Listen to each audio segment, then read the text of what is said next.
Seguimos avanzando. Después de haber visto la prelectura y la lectura activa y comprensiva, vamos a ir con el siguiente módulo de esta unidad, que es el subrayado, ¿vale? Lo que vamos a ver es, o a intentar aprender, es a subrayar, no de cualquier manera, sino como un experto, ¿vale? Ya verás que lo vas a sentir de esta forma una vez lo vayas practicando. La primera pregunta que a mí me gusta hacer es que, bueno, pensemos si el subrayado realmente sirve o no sirve tanto, ¿no? Porque actualmente hay teorías para todo, hay teorías que se centran más en que lo importante son las técnicas de memoria y no tanto el subrayado, trabajar los textos. Yo no estoy tan de acuerdo con esto. Fíjate que al final esto pues es un poco como muchas otras cosas, ¿no? El subrayado sirve si lo hacemos bien, ¿eh? Entonces, si descubrimos que es hacer un buen subrayado, el subrayado servirá.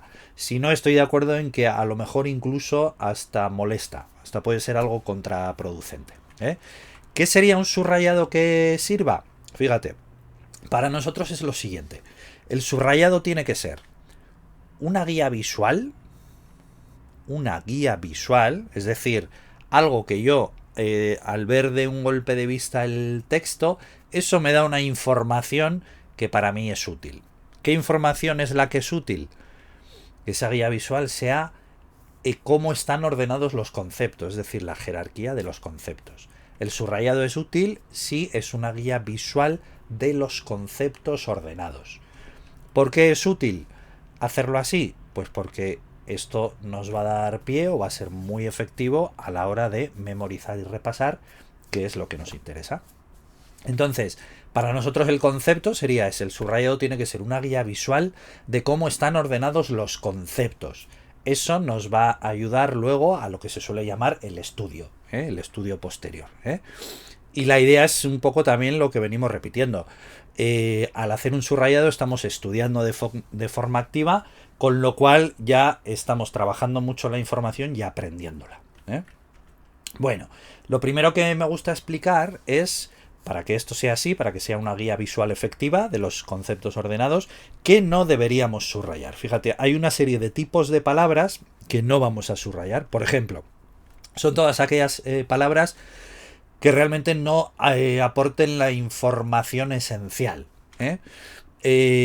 Seguro que alguna vez has subrayado una frase completa. Esto vamos a dejar de hacerlo. ¿Por qué? Porque dentro de una frase completa hay palabras que son más importantes que otras. Del mismo modo, y con mucha más razón, tampoco vamos a subrayar un párrafo completo. ¿Por qué? Porque dentro de un párrafo hay palabras más importantes que otras y frases seguramente más importantes que otras y partes de frases más importantes que otras. Bueno, entonces todo esto lo tenemos que diferenciar, si no el subrayado no tendría ningún sentido, ¿eh?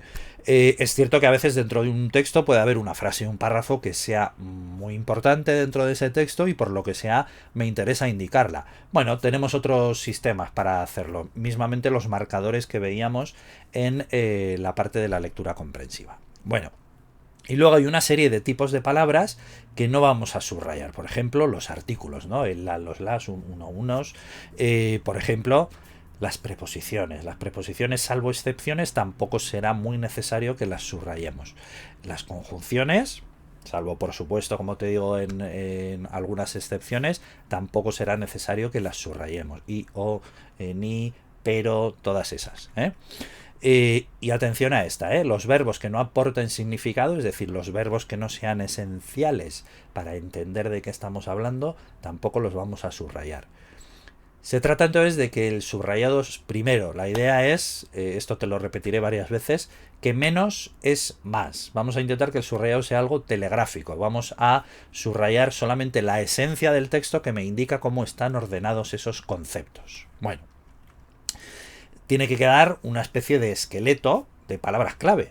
Un esqueleto es un esqueleto, es decir, no hace falta ni que le pongamos carne ni lo vistamos. Un esqueleto es un esqueleto. Eso sí, a veces puede ser, la dificultad está en saber cuál es ese esqueleto, qué es lo que no nos podemos dejar, ¿eh? Pero te vuelvo a repetir que menos es más. Si previamente hemos hecho una buena labor de comprensión lectora, el subrayado es muchísimo más fácil, ¿eh? Entonces vamos a crear un esqueleto de palabras clave con las ideas principales, secundarias, detalles importantes, tipos de datos que necesitemos, fechas, lugares, tecnicismos, lo que sea. O un texto muy complejo, pues tendrá ideas principales, secundarias, terciarias, lo que necesitemos, ¿vale? El subrayado tiene que indicar todos esos niveles de información o diferenciar los tipos de datos que yo necesite. Bueno, entonces subrayaremos las palabras clave que me indican ese tipo de idea, las palabras clave que están dentro de las ideas principales, las que están dentro de las ideas secundarias, etcétera, ¿eh? ¿Vale? Detalles. Bueno, y luego vamos a subrayar también todos los datos que podríamos llamar especiales, ¿eh? O datos relevantes que tengamos que aprender o memorizar, como pueden ser fechas, plazos, como pueden ser cualquier tipo de dato clave que tengamos que aprender, como nombres, lugares, términos técnicos, etcétera. Y atención, los verbos que sí sean esenciales para entender de qué estamos hablando, por supuesto, los subrayaremos. Ya veremos que a lo mejor los tenemos que subrayar todo este tipo de datos clave de una manera especial, a lo mejor, pero los subrayaremos, ¿eh? ¿Vale? Pues hasta aquí un poquito la explicación de lo que es el subrayado y la importancia del subrayado. En la siguiente lección empezaremos a hablar en las siguientes lecciones de los materiales que podemos usar y empezaremos a explicar el método o los métodos de subrayado.